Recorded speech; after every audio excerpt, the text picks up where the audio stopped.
Hi friends, I am Ankit and today I will show you how to log in Instagram in Chrome. Friends, due to some reason, if you want to use your Instagram account on Chrome browser, then you need to open your Chrome browser on your mobile phone. Now here search for instagram.com.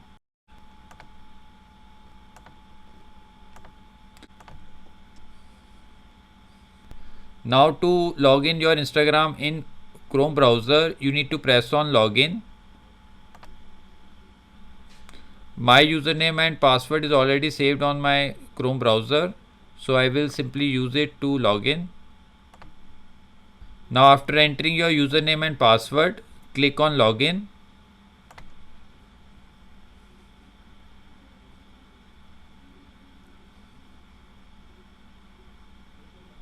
So friends, as you can see, I have logged in my Instagram account on Chrome browser. So friends, like this you can very easily log in your Instagram on Chrome browser. I hope you find this video useful. If you like the video, then press on like button and don't forget to subscribe our channel and press on bell icon to receive email notifications free of cost.